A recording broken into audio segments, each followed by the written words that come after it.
अरे असं सोनं मला सापडलेलं आहे, त्या सोन्याचं काय करता येईल आपल्याला, काय करता येईल आणि जगासमोर आणायचं. आणायचं. बरोबर. आणि दुसरी गोष्ट, मित्रा, बाबासाहेब ज्या वेळेला येतात भेटायला येतात.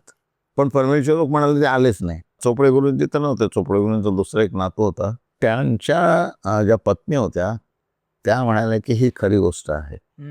आणि बाबासाहेब तिथे गेलेले आहेत आणि त्या सोनबाच्या पत्नीला भेटलेले आहेत. आणि मी तुला ग्वाही देतो, ती त्या बाई म्हणाल्या, मग बाबासाहेब गेले असतील कसे, असा मी हे केलं.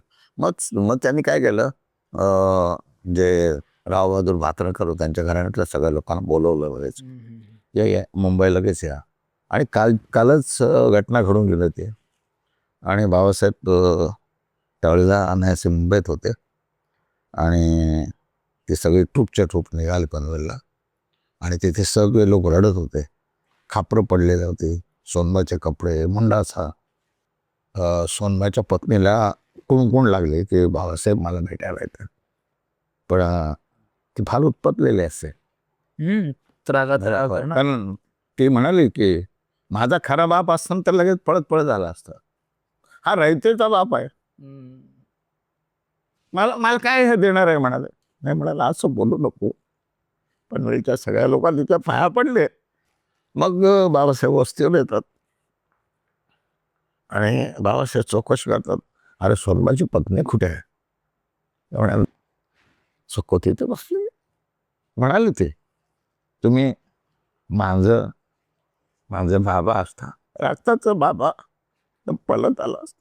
तुम्ही रयतेचे बाबा, तुमच्याकडे कितीतरी माणसं आहेत, ती माझी काय दखल घेत. आणि बाबा कुंपू माझं पुसले, तुम्ही मला रणकाव केलेली आहे. माझा नवरा म्हणाले सकाळपासनं तिथे पाणी घेऊन बसत होता, रडत होता, काळजी करत होता.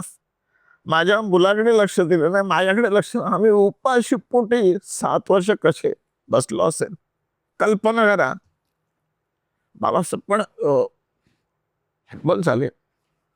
बाबासाहेब वाक्य म्हणाले, बोरी मला लेख नाही, तुम्हाला लेखीसारखेच. तिथे की सखूबाई कोलॅप्स झाले आणि पायाला हात लावला. बोलतात, मी ह्याच्यासाठी जबाबदार आहे, तुला विधवा मी केलेले बाळ. आणि हे सगळं लिहित असताना हे म्हटलं ना, ही कादंबरी आहे ना, ती जायला पाहिजे. जायला पाहिजे.